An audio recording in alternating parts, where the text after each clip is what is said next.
All right, I want to thank everyone for being here today. We go ahead and bring the House Judiciary Committee to order. We have two bills on the calendar today. Go ahead and begin by calling first Senate Bill 120. There's a substitute, LC 413189S, and I'll call on Whip Kelly to present it. Thank you, Mr. Chairman. Members of the committee, I bring before you a substitute to Senate Bill 120 LC 413189S. This should look familiar to everyone on this committee.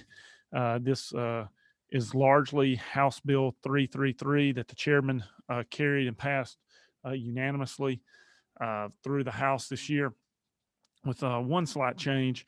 As you'll see in section 6A, there's some provisions that says no person who has served or is serving as a member of the General Assembly shall be eligible to qualify to seek election or re-election until and unless all fines and fees owed to the commission have been paid, all disclosure reports due have been filed, and all outstanding taxes have been paid. We know this measure is alive and well over in the Senate, but as with anything as important as this is to the Ethics Commission, we wanted to have multiple opportunities to pass this important, good government bill. And so we're asking to have this subbed in today, Mr. Chairman. I'll be glad to answer any questions. So I don't see any questions. I have a question. I just can't. Is there a motion on the bill? Mr. Chairman, I do have a question. From Chairman Burchett and a second from Representative Reeves. Any amendments, discussion? Hearing none, all those in favor of Senate Bill 120 substitute LC 413189S signify by saying aye. Aye. Anyone online? Yeah, I have a question, but it's not working here. Hello? All right. Are there any no's? Are you not able to hear me? Now I can hear you, Representative Bruce. Yeah, I have a question. Okay, go ahead. Yeah, if the person, because sometimes, stuff is under investigation and things are haven't been resolved yet. Are you saying that while it's still in question that the person can't seek office? Now, my understanding is that if there's, say, a payment plan in place or something like that, that would be consistent with this paragraph. So it would have to be concluded that the person owed the money. It wasn't that they're accused of owing. That is correct. Okay.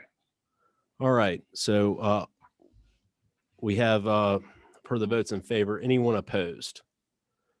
All right, very good. Senate Bill 120 substitute passes unanimously. Thank you, Mr. Chairman.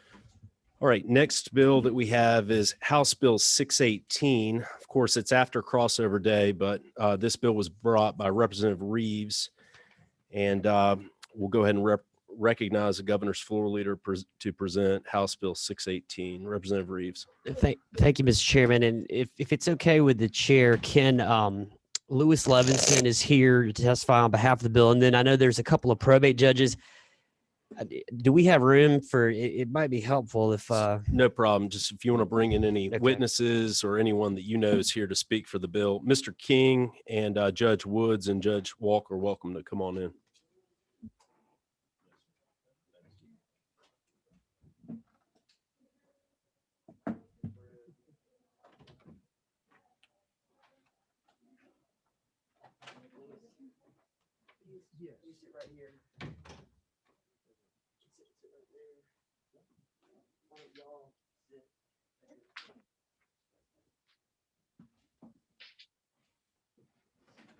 Hello, sir. How are you, Judge? Good to see you today. So this is, Mr. Chairman, this is Lewis Levinson, who's a lawyer, practitioner, does a lot of probate work, and I'll let him introduce himself in a minute.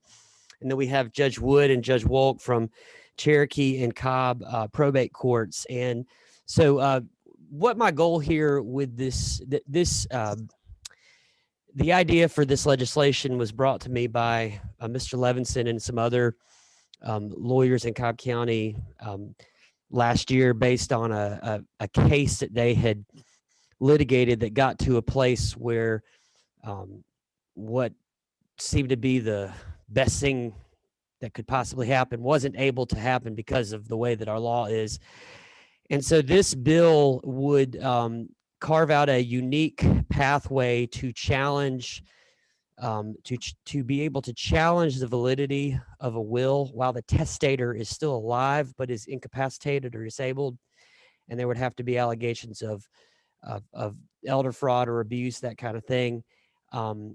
And right now, I believe, as I understand it, that there's a pretty strict line as far as being able to challenge a will is not something that can happen until the testator has passed away. So this would be a deviation from what is a very, a very clear line in Georgia. I believe that there are other states that have exceptions. But so what I wanted to do on this, I know we've had obviously a very busy session, and I wanted to, before the session ended, to present the bill, allow both sides to talk about their thoughts on it, and then it'd be something that we look at over the interim. There's no need for a study committee or anything like that, but just consider the issue over the interim and figure out, if there is a way to work something up, and what that looks like, et cetera. And so, Mr. Levinson, if you want to introduce yourself and talk about your practice, talk about the case and what happened in court ultimately, and then talk about the actual bill. I know that you were involved with legislative counsel in drafting this. If you can explain to the committee the structure of the bill and what the bill does, and then I think that folks will probably have questions for you. So you might want to scoot forward. Scoot forward, please, and just Sure. speaking to the microphone. We Sure. have some members listening in online. Yes, sir. My name is Lewis Levinson, and thank you for hearing from me. I start, since I'm a lawyer, with the art of advocacy. When there's a wrong, there should be a remedy for it. That's the principle. I've been a lawyer since 1978, went to Emory, served in Fulton County for about 10 years as the county administrator, county fiduciary under Judge Floyd Probst. That's administering estates where there's no family member or no one, or the judge determines there's a conflict amongst the family members, so they appoint a neutral person. I also served for many years as part-time judge in Fulton County and state and magistrate court. So, I've always believed that if there's something wrong, there's got to be a way to fix it. The history of this particular case, and I'm going to give you the simplest overview, is that there was a person who was adjudicated actually by Judge Walk in this room as an incapacitated adult. And subsequent to that adjudication of incapacity, the person that Judge Walk appointed, that is to say the conservator, I'm sorry, I want to be correct. The person that she appointed, the conservator, which is the person who's responsible for the money side of things. The guardian is the person in Georgia responsible for the non-monetary side of things. That person drafted a will herself after the adjudication of incompetency and made herself the sole beneficiary of the estate of the person for whom she was appointed. So I want to stop there and tell you that what brings us here is that there was something wrong with that. And ultimately what we determined that in Georgia, there's no remedy for that as the law currently exists. Now, a little bit of the procedural history of the case. What brought us specifically to this and to Representative Reeves was this. I represented the guardian, that is to say the person that Judge Walk appointed as the guardian, and that person filed a lawsuit seeking a declaratory judgment before the Superior Court of Cobb County, asking that the Superior Court of Cobb County make a declaration under our declaratory judgment action statute, saying this, that there, well, for lack of a better term, that the will was invalid because of fraud and breach of fiduciary duty. And Judge Childs very charitably said, thank you, but no thank you. Case dismissed, and there wasn't even a summary judgment. Those of you, I think everyone here is a lawyer, so you understand, didn't get to present any evidence on the underlying circumstances that gave rise to the to the what I consider to be a pretty blatant breach of fiduciary duty. And to the extent that that I'm here, I would agree that Judge Childs was correct, that there was no statutory authority in Georgia, even though 6 or 7 other states have what are called pre-mortem validation statutes. Which are those?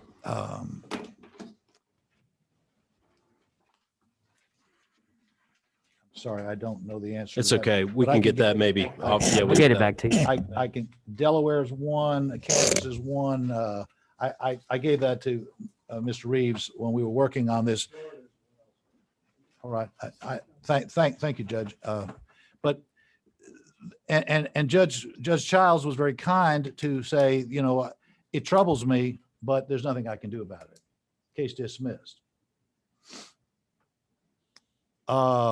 As a slight postscript to the story, the opposing party filed a motion for attorney's fees under our abusive litigation statute against me and Mr. Pat Head, who was co-counsel with me at the time, seeking, I believe, $100,000 in attorney's fees against us for filing a lawsuit, a declaratory judgment, for which there was no statutory authority. The exception that we ultimately prevailed on before Judge Childs was we were attempting to make new law, and OCGA 9-15-14 has a subparagraph that this legislature has put in place that says when you make a good faith effort to make new law, you shall not be sanctioned so long as there's a factual legal basis. And we cited 6 or 7 other states that had done it. So we weren't trying to fabricate some authority. Ultimately, Judge Childs denied the request for attorney's fees against us after a very vigorous challenge, and that's where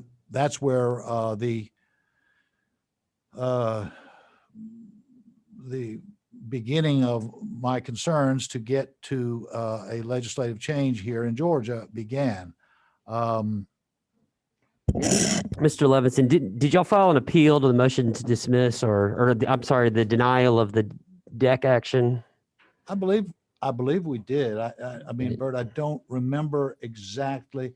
I think there was an appeal, but it was summarily affirmed for the same reasons pretty much that I'm telling you here. I'm not certain I remember that because it's been a couple of years ago. In other words, there was no opinion from the appellate court opining on the theoretical merits of this case. So what has been advanced after a hybrid of the other states' statutes is a mechanism that a probate court would have the authority to determine the validity of a will, not the invalidity of a will, but the validity of a will during the lifetime of the testator. And the statute that Representative Reeves put together and counsel and I have talked about puts together a number of interested parties who would be authorized and have standing to bring that case before the court. And it is important to point out that nothing in that statute precludes the testator, even if the testator is incompetent, from making a will that would supersede that will and later be determined by the probate court to be valid. I know that sounds a little out of the ordinary, but you know, first of all, anybody can make as many wills as they want. The last will is the one that the probate court has to determine the validity of. And there's theories that if the 10th will is not valid, then you look at the 9th will, and if you keep going back until you find one that is valid, ergo, it becomes the last will. So nothing in the legislation that's been proposed changes that structure or prevents the testator, competent or incompetent, from making a subsequent will or codicil to that will. So I say this not because it is important for elders and those who are incapacitated.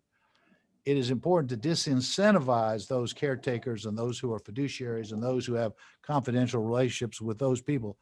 It is important to disincentivize that behavior where they would take an interest in someone's property.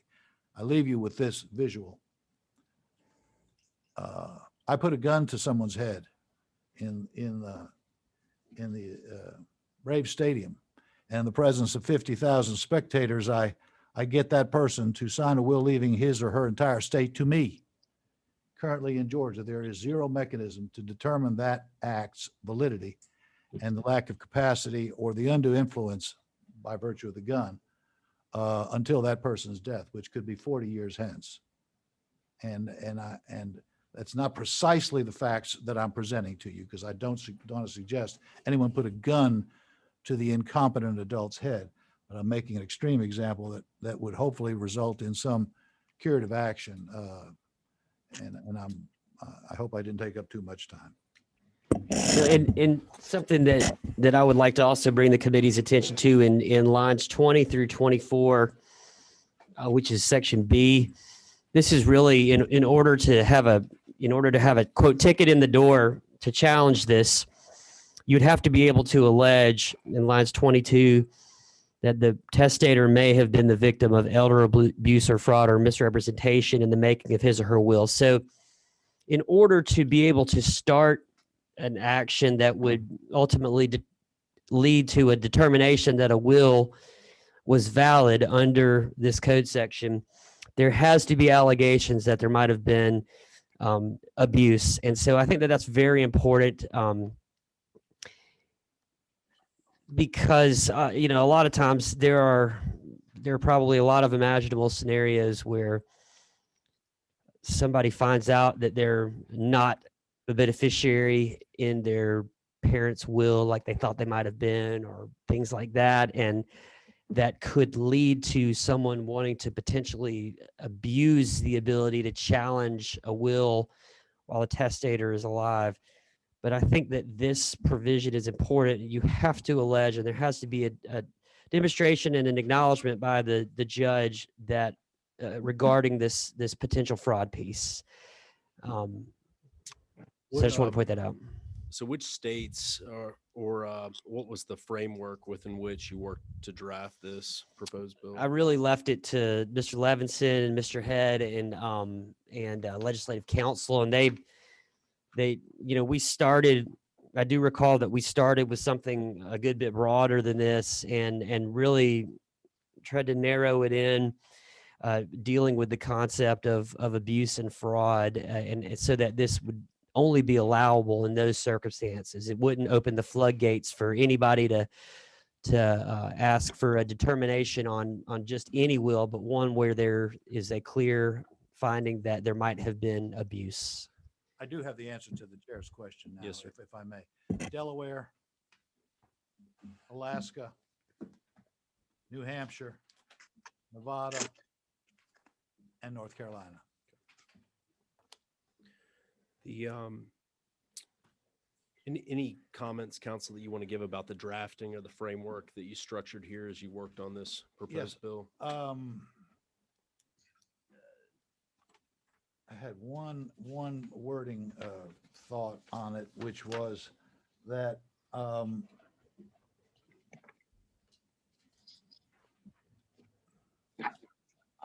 I think that Representative Reeves is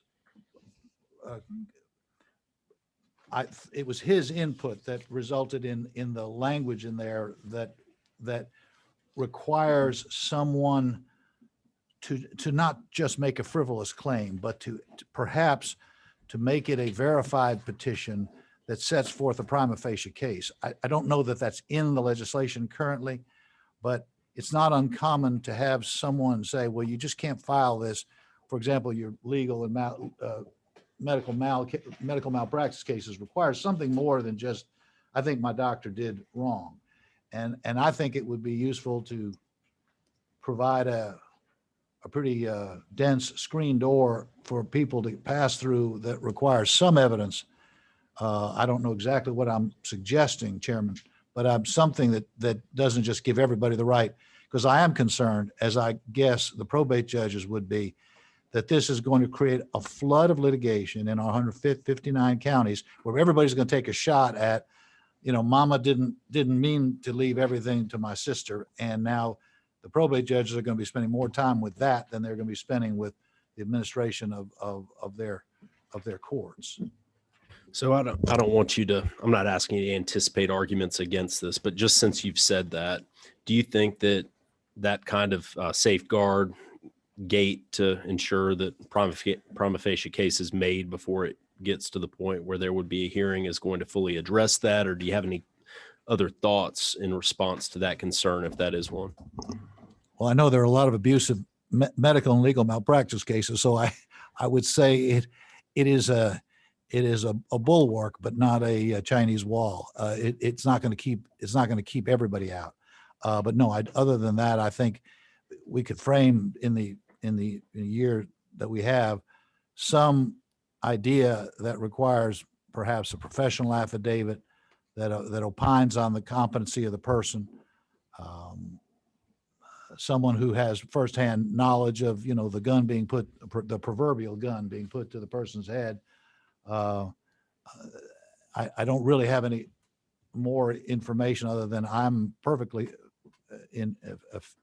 think it's fair to protect the probate judges from abuse by litigants in this area. Chairman Fleming.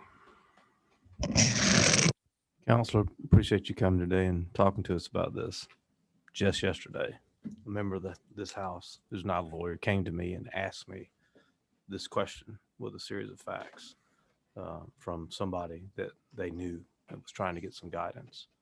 And I had to pause and think, what do you do when you know a will has been drafted with undue influence? And the evidence in this situation seemed to be overwhelming. And I said, I'll have to try to figure that out because I'm not sure. And then this today. I'm glad to be of service. Well, it's not law yet.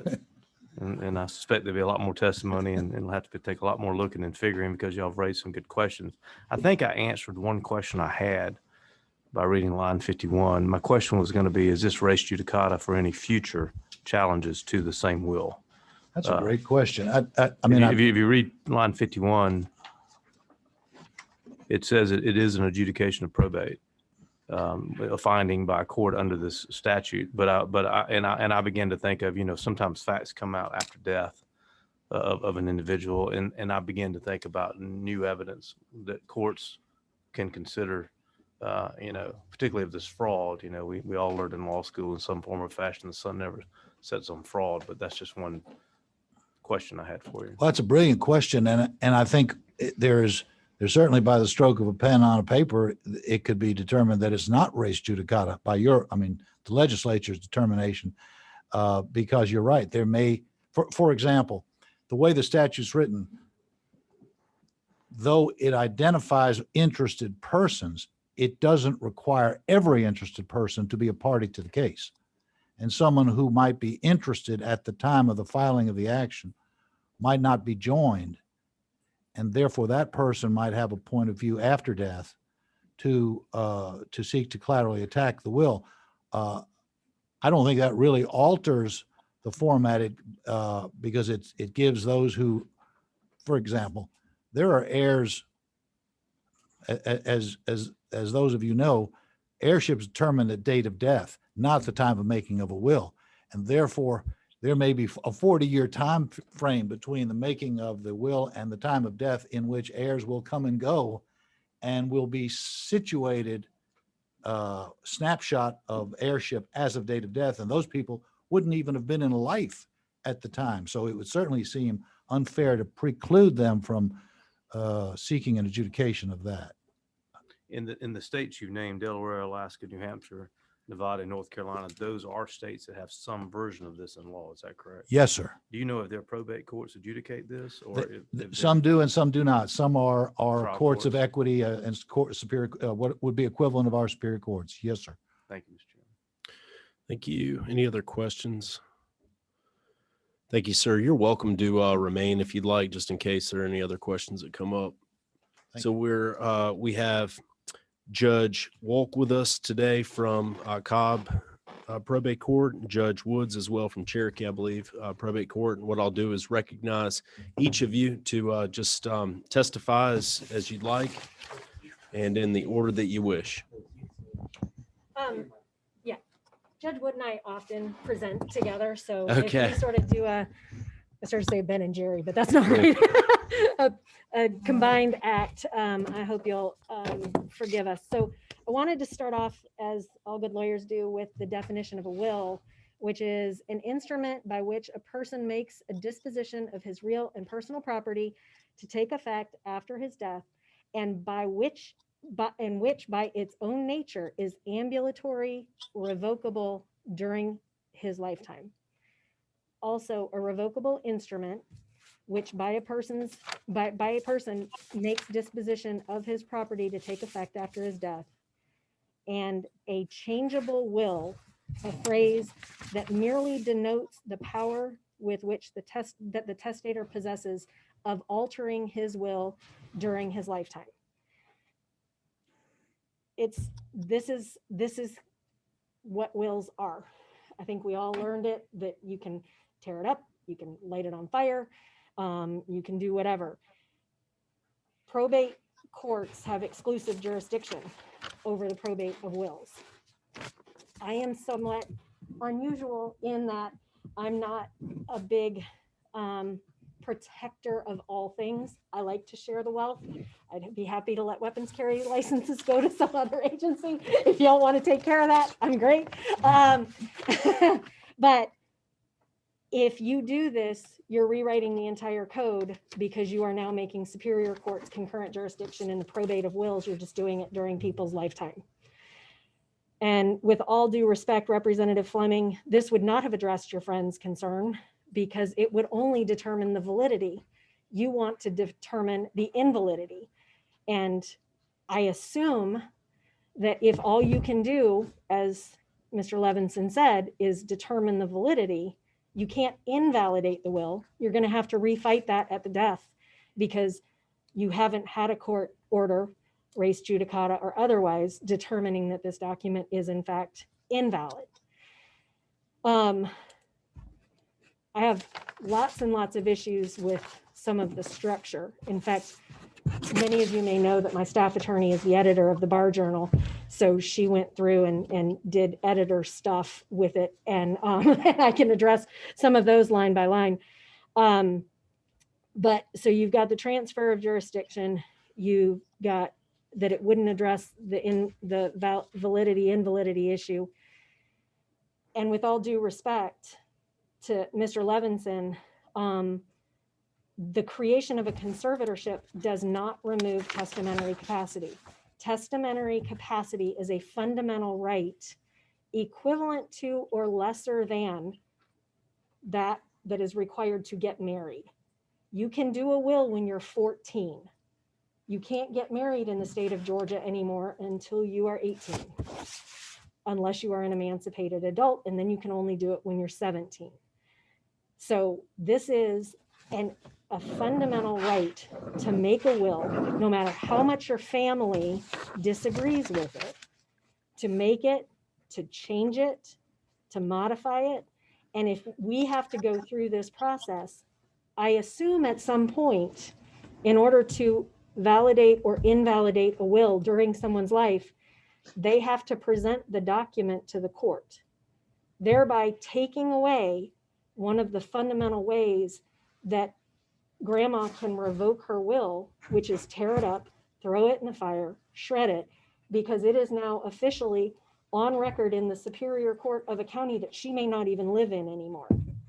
And if she can't walk out of Turner Stadium after having put a gun to her head to execute a will she didn't want, and go directly and execute a will she does want that on its face revokes the will that she was just forced to execute, she is not going to be able to travel across the state, ask the clerk for for the original of her document from the file, such that she can destroy it and substantially obliterate it in order to revoke it.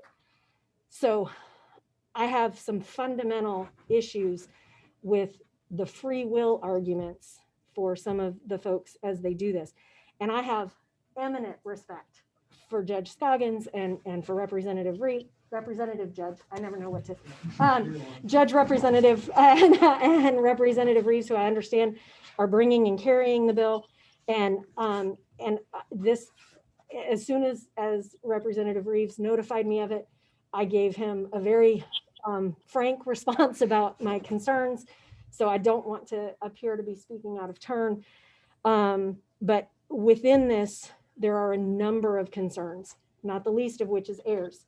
Heirs don't come and go. By definition, you have heirs.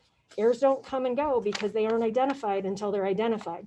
So the flippant nature with which we're using some of this language that's fundamental to these determinations gives me pause as to the understanding of the concerns. The other issues are so as simple as the people who can bring this action involve things like any beneficiary of what? A life insurance policy, a will, a previous will, a future will, any guardian.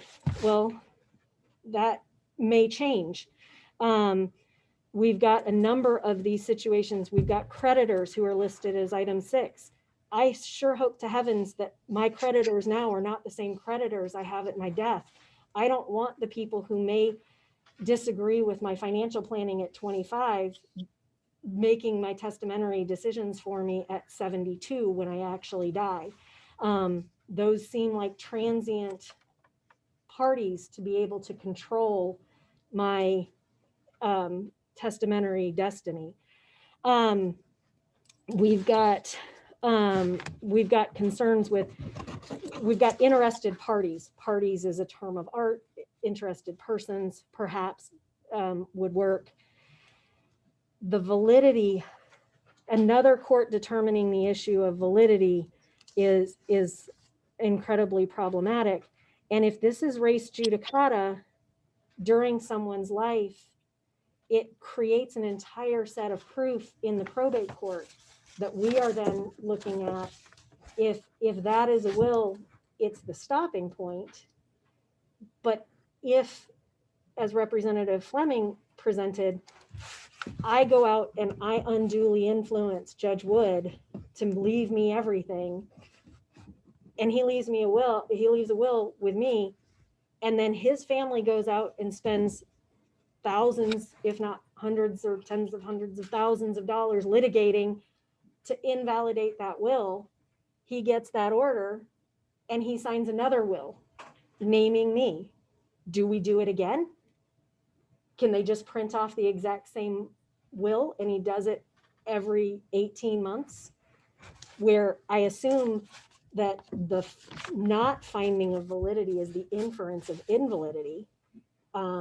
So if Judge Childs had refused to find the problematic will in Mr. Levinson's case valid, would that have ergo created an equivalency of an invalid will? And if it was not validated and she had signed yet another copy of the exact same will, could that then have been challenged?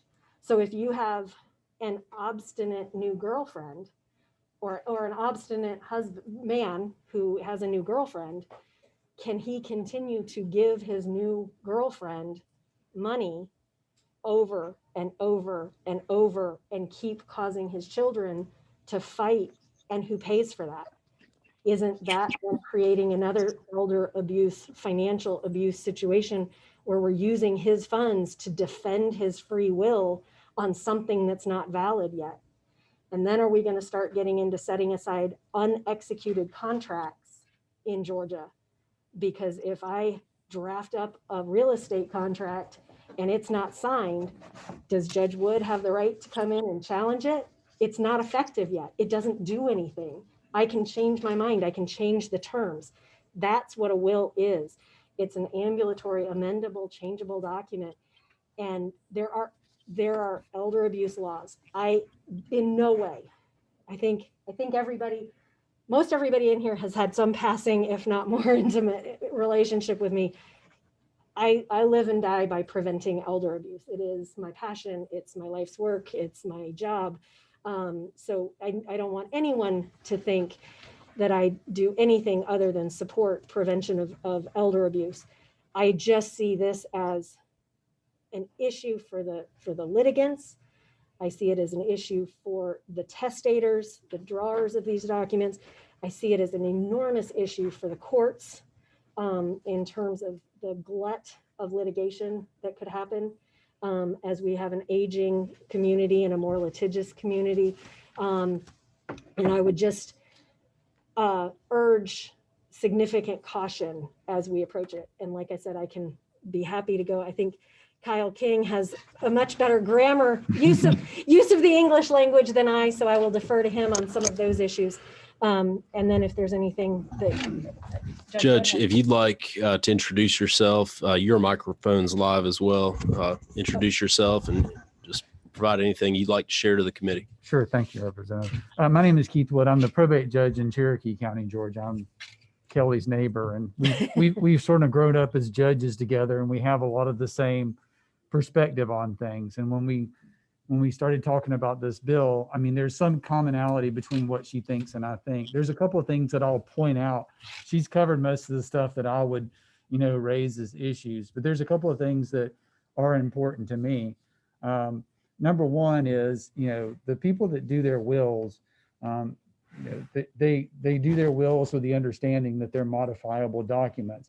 Circumstances change, and they should always have the ability to do that.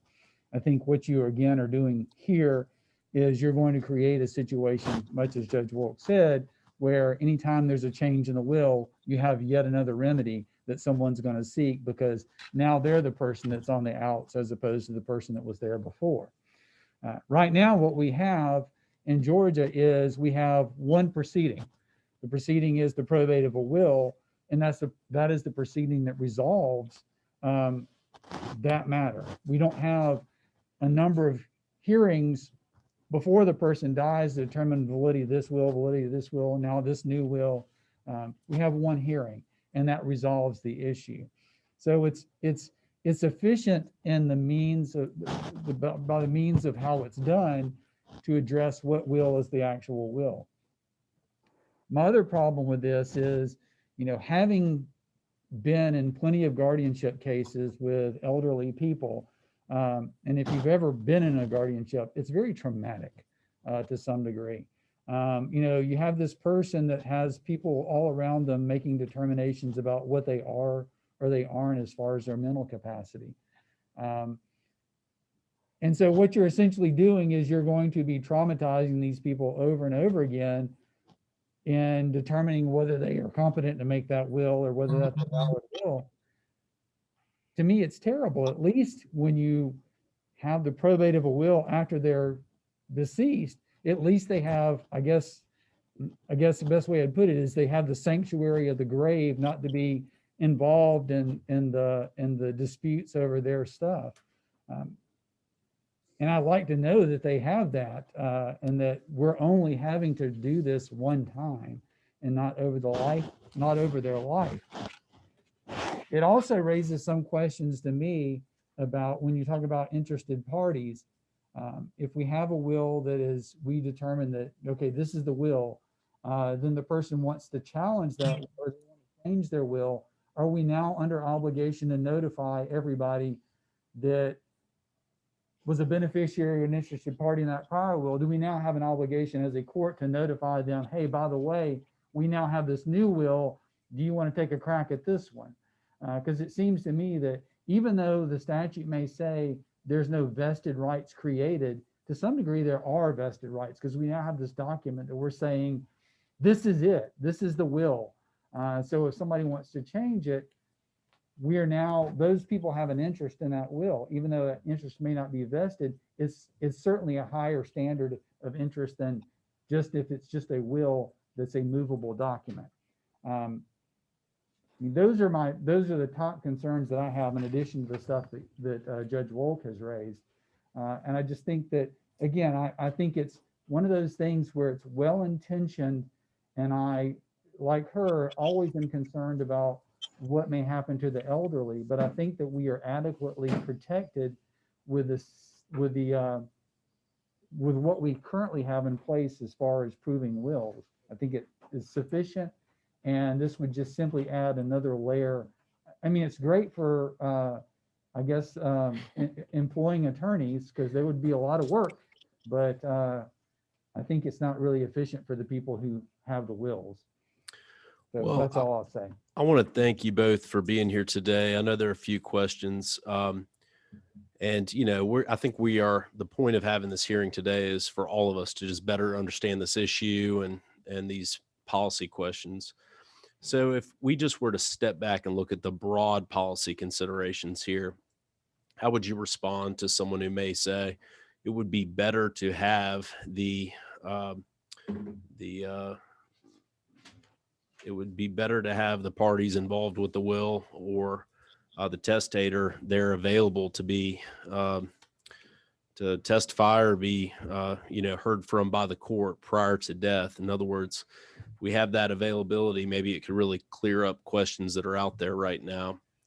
Do y'all have any thoughts about that or consideration as to the broad policy objective there? And if so, you maybe would have, are there any recommendations that you have as far as how that concern could be better addressed?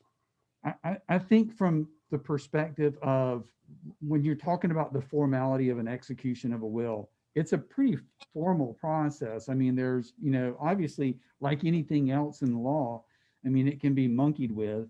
But as a rule, I mean, the formalities of executing a will are more so than pretty much any other document that we have.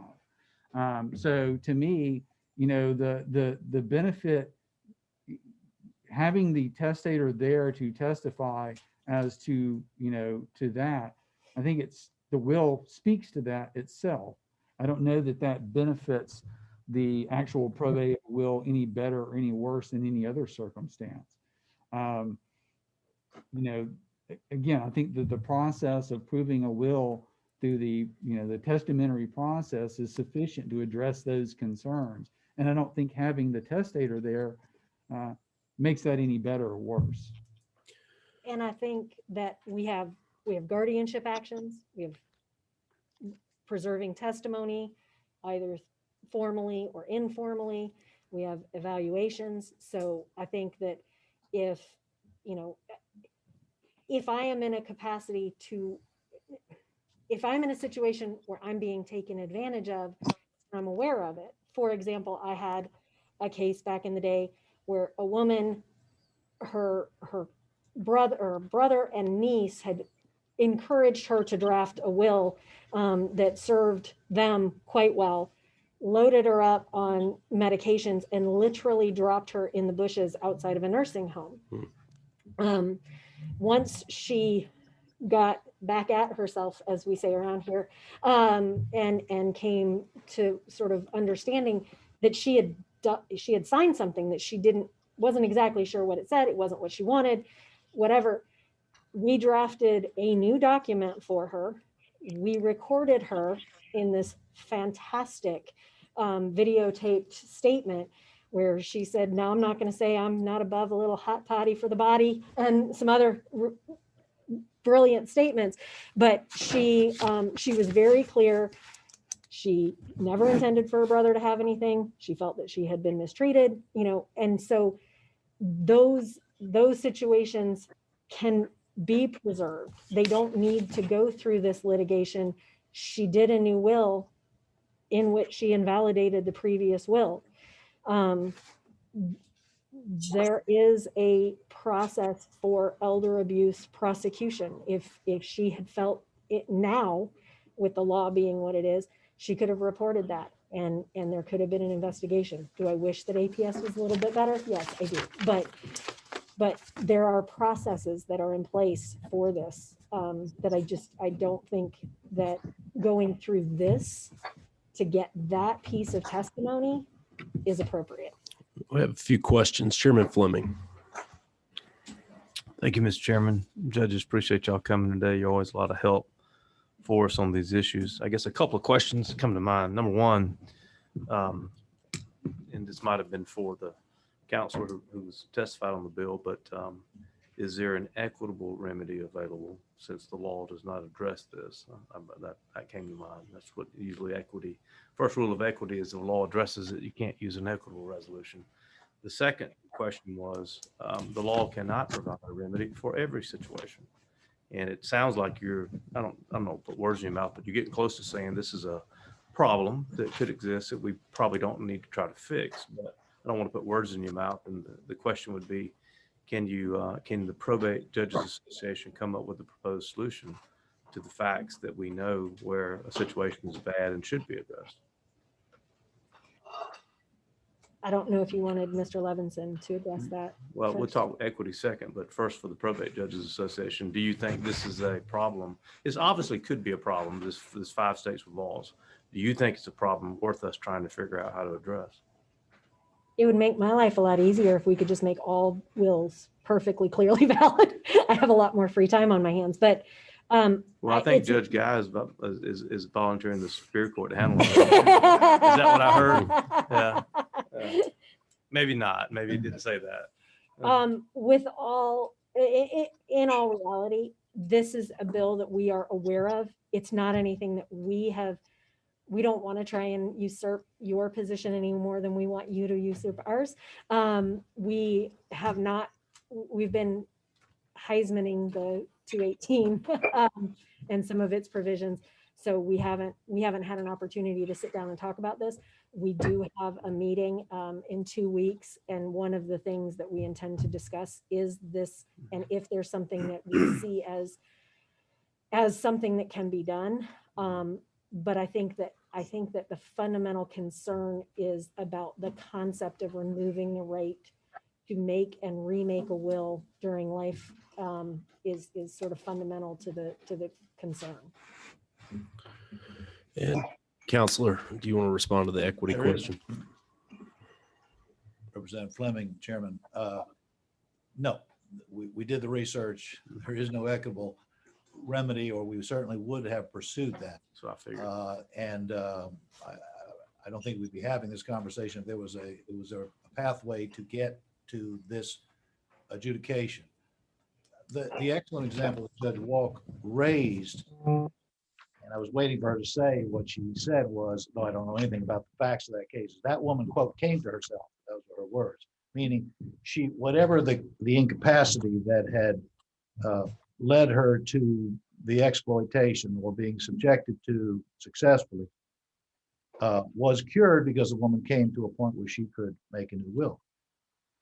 When you have someone who is incapacitated by adjudication, though the law provides, as Judge Walker pointed out, the right to make a new will during a, quote, lucid interval, unquote, as a practical matter,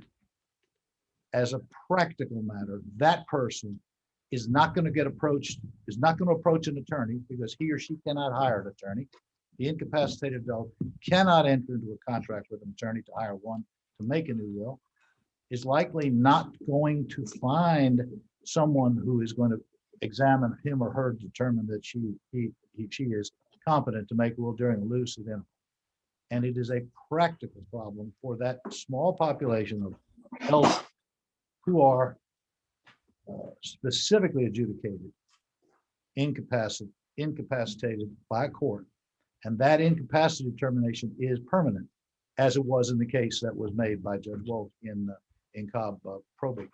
And I don't point out Judge Wolk to make her a bad example, because most of the cases I've been involved in, the determination of incapacity is permanent because of the age of the person or the severity of their impairment. And though it is technically there in the law, the right and ability to make a new will during a lucid interval, as a practical matter, it does not obtain. Thank you. Judge Scoggins. I'll get you, Chairman Rich, I'll get you in just a minute. And Judge Woods, thank you for coming. Good friends here, and they know their probate now. I guarantee you they do. The issue where I see this may be used the most, if this law is passed, are with wills that were not done by attorneys.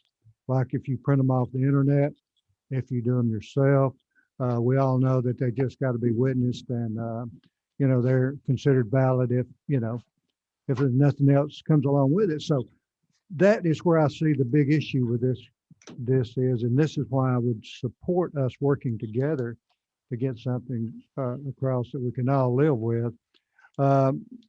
We know most of the time as an attorney draws up a will, they're not going to draw up a will or execute a will for that particular testator if they feel like that testator is not in sound mind, at the time they're executing the document. They're not going to do that.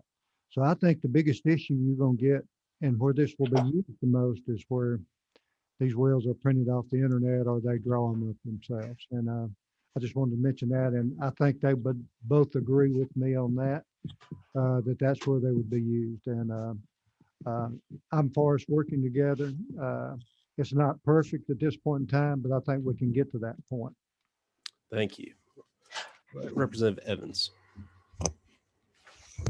Thank you, Mr. Chairman. This question is probably more appropriate for Mr. Levinson or Floor Leader Reeves. Do you have, I don't know why I'm trying to frame this like I'm in a deposition. I was about to say strike that. So I'm really tired. Right. I know. I'm just getting warmed up.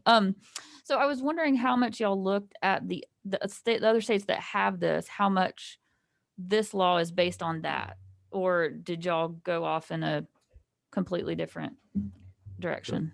And I'll say, and Mr. Levinson, feel free to pipe in, but what was originally, what the lawyers that worked on this case originally brought to me a proposal, and it was kind of the best of several worlds of some of the other states. And then we took that and turned it over to them in legislative council. And I think some of those other state policies were a little bit more broad than what we are trying to do here. And the goal here, and listen, everybody on this committee, please, this is a starting point. Please don't judge the issue on if there's flaws with this bill. This is strictly a starting point. I knew there was going to be a process here. That's why I brought this at the end and wanted us to do it like this and then be able to really put our minds to it.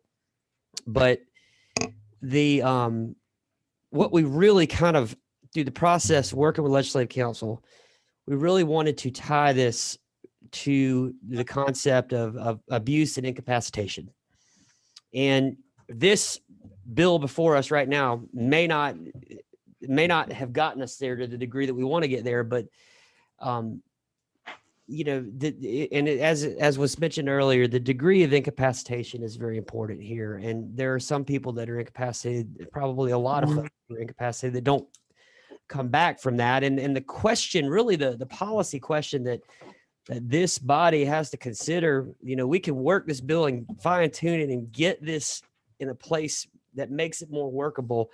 But the question everybody in this committee is going to have to ask themselves, and everybody on the floor of the General Assembly, and this should be the debate, is it better to have this fight now, or is it better to have the fight after the person has died, which could be the passage of 40 years or 30 years or 20 years? Is it better to have it now?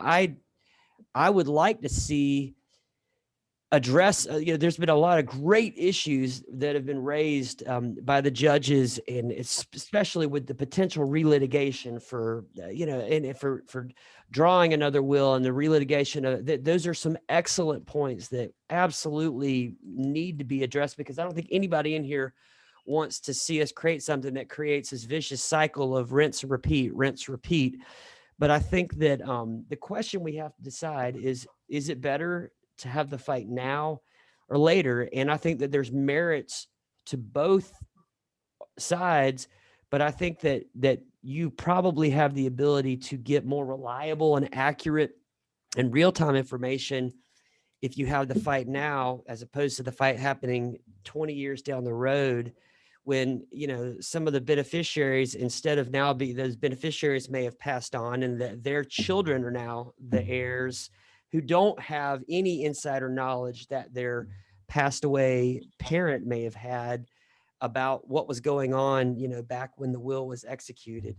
And so, I say all that to answer your question in a very long way of saying, what we don't want to do is we do not want to open the floodgates. We want this to be very finely tuned, and we want it to be hinged to these concepts of incapacitation and abuse. And I think that I think that we can find a pathway to do that and to not open the Pandora's box that as both of you know, I've been in front of both of your courtrooms and I do a lot of probate work, and I don't want to open Pandora's box, but I think that there is a valid issue for us to look at. And if we know that somebody has been, frauded into doing a will, why not deal with it now down the road? And I also am very, very aware of, anybody that's been in the General Assembly long enough knows we bring a novel concept in and we make one exception. And 2 years later, well, we need to broaden that a little bit and broaden it a little bit more and broaden it a little bit more. And I'm very aware of that. And that is not the kind of thing that I would want to see happen with this. And I'm fully intending to participate in this in such a way that tries to structure it so that doesn't happen. But so I don't ask anybody to work against their own interests. I don't ask anybody to work against their own interests. But if there's a problem that if it deserves, if the solution of it is something that y'all could participate in, we would very much like to have your input on that. Representative Evans, any follow-up questions? Well, just the reason I ask is that I agree that it seems like my rational thinking non-lawyer brain thinks, yeah, well, why can't you fix a problem when you find it? But then the practitioner in me hears the side from the probate judges, and I think, oh, that sounds like a nightmare.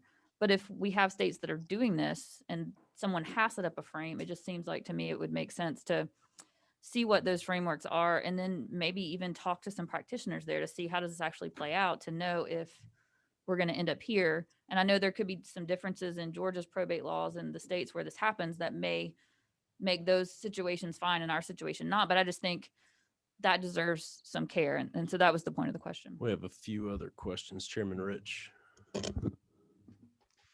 Thank you. I'm sure that I am missing something. So hopefully the judges or the practitioner can help me figure this out. And I don't think it would address all of the concerns that have been brought up. But is there a reason why the statute is drafted to find the validity of a will and not the invalidity? Because that was one of the first things that struck me, is that Judge Wolk said that this statute would not do anything to help the situation that Chairman Fleming had brought up. Anybody want to answer the question? Yes, sir. Chairman Rich, the answer is, and I'm being charitable to Representative Evans's question and Representative Reeves' response. We plagiarized the other statutes from the 5 states that I found. We took the best, literally just lifted the language there, and every single one had only a determination of validity, meaning if you met the criteria for competency and you met the criteria for the absence of undue influence, then the court would determine the validity of the will. I think I don't know the answer to your question as to why we wouldn't have the courts, including in this statute, the right to determine the invalidity.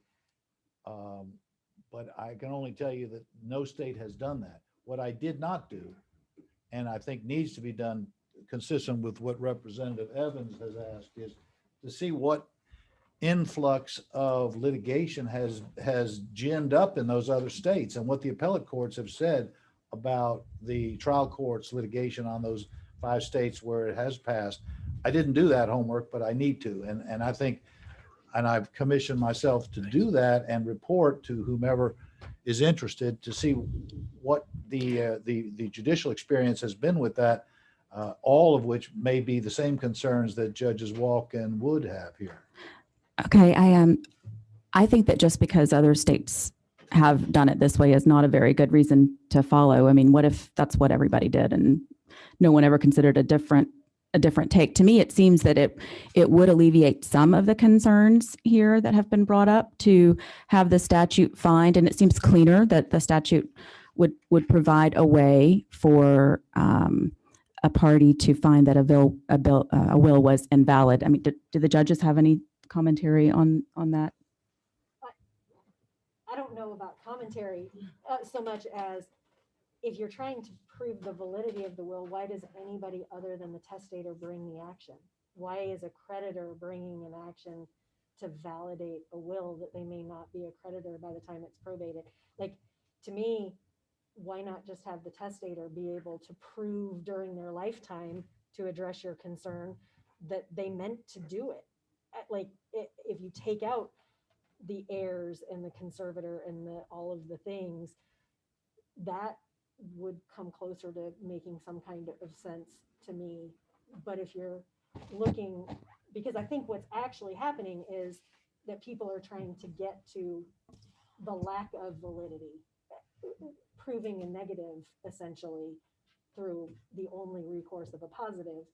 And if you're only allowing the finding of valid, not finding that seems to imply that it's invalid, which means that all of these people can come in and front of their mom go through all of these machinations about how their mom can't go to the bathroom by herself, and this man would never love her if she weren't giving him money, and sort of carve up her soul piece by piece, as Judge Wood is pointing it out, as opposed to, if I draft a will and I want to prove it while I'm alive, if I change my mind and I can do a subsequent will, that's a whole different cart and horse altogether.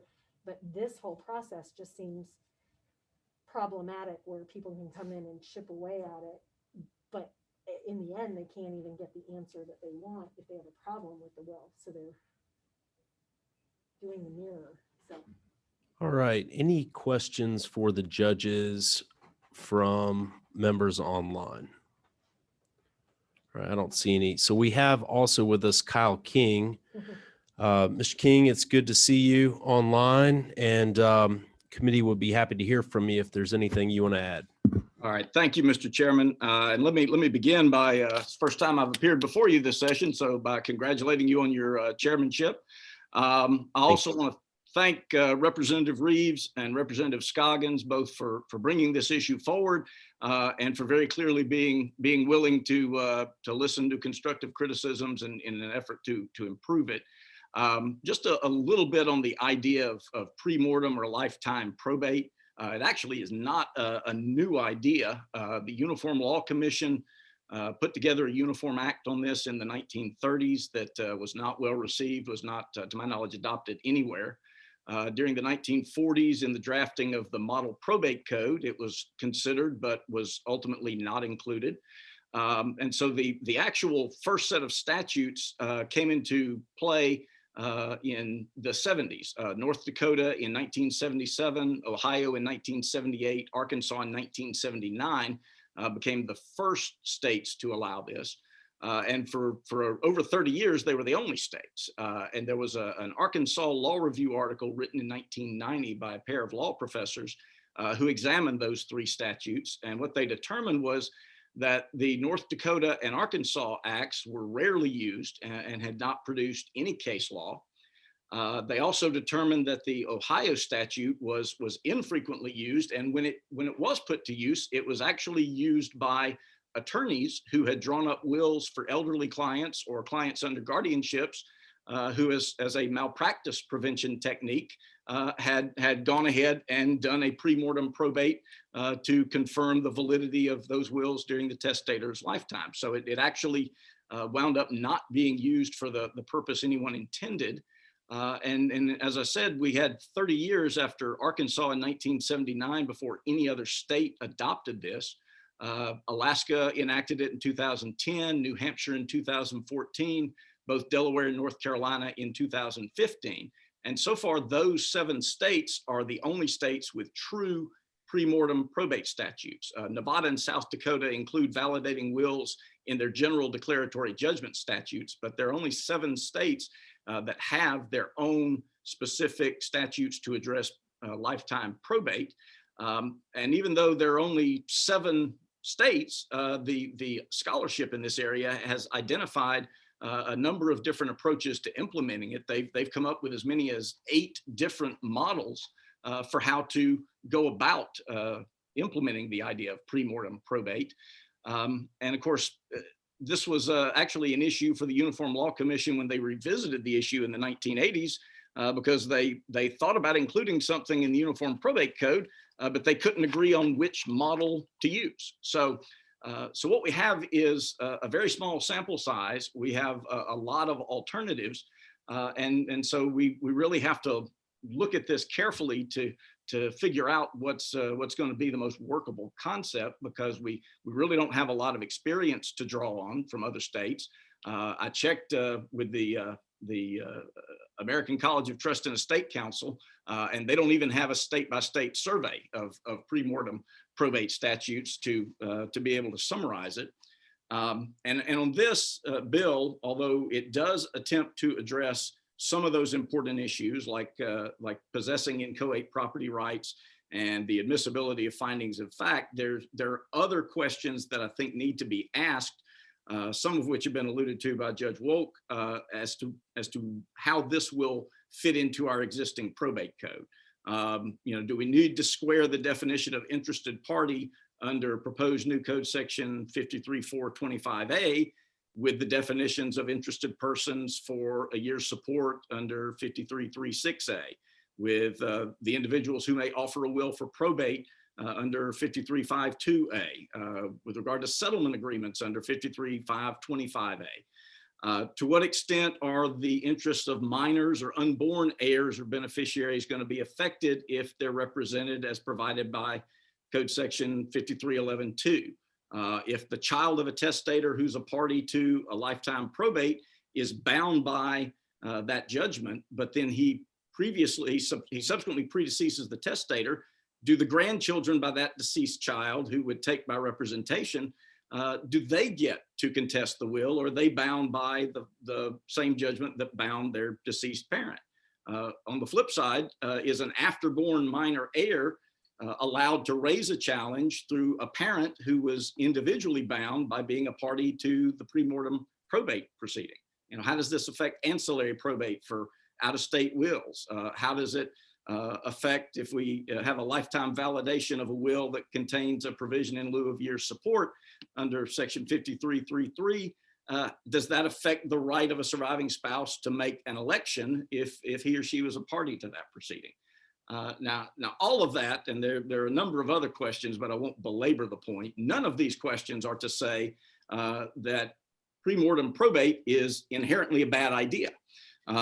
We do believe, or I do believe, I'm speaking here individually, that I do believe that as currently written, the bill would require a significant amount of fine tuning. But I do think that it is possible to figure out answers to those questions. And of course, I think Representative Evans makes a very good point when she says that we need to talk to lawyers, practitioners in those other states and see what has worked well and what has worked poorly, why they made some of the policy judgments that they did.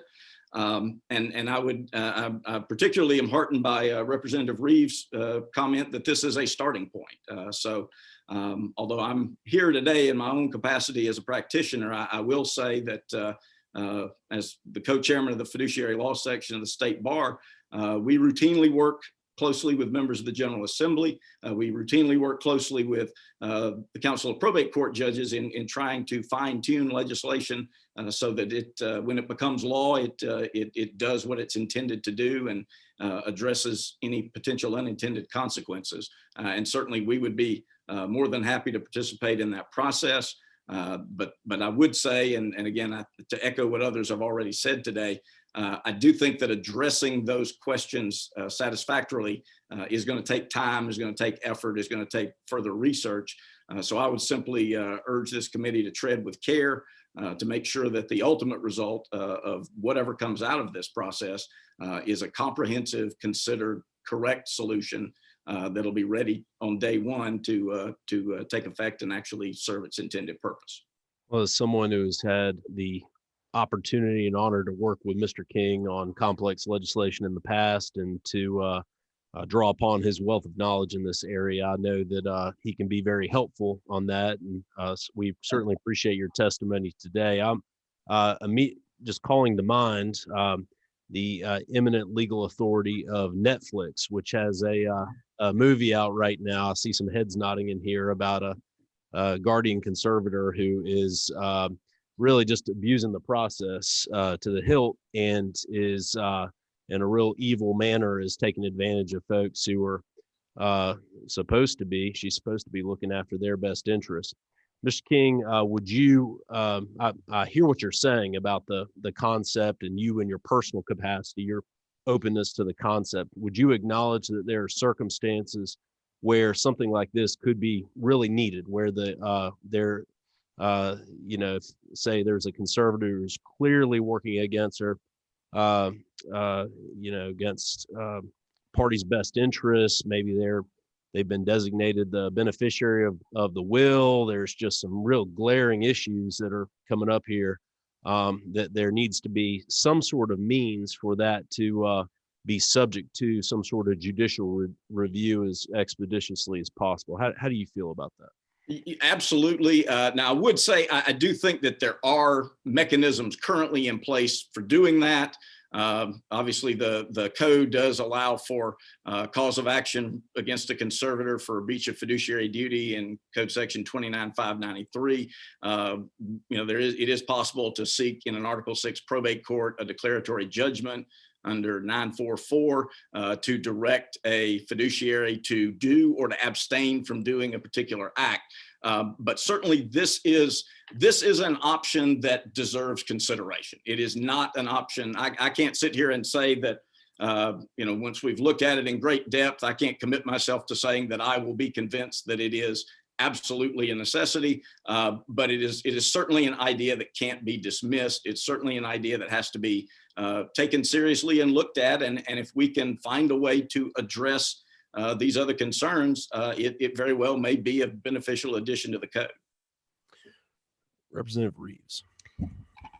Thank you. And just to Mr. King, I just wanted to say thank you. I feel like we just all got a 3-hour CLE in 10 minutes. It was amazing. But I think that everybody, all I was going to say is really what Chairman Efstration just said. I think everybody that's participating in this hearing right now, if this effort moves forward, looks forward to your input and participation in this, Mr. King. So thank you for engaging. No problem at all. Thank you. All right. Are there any other questions in the room? Well, I think we've had a very productive discussion today. I want to thank all the witnesses for their time coming in today. I want to thank Representative Reeves for bringing this issue to the committee's attention. And looks like there'll be plenty of discussions to be had over the next year between some of the folks who have testified here today. So with nothing further, we are adjourned. Thank you. Thank you. Thank you.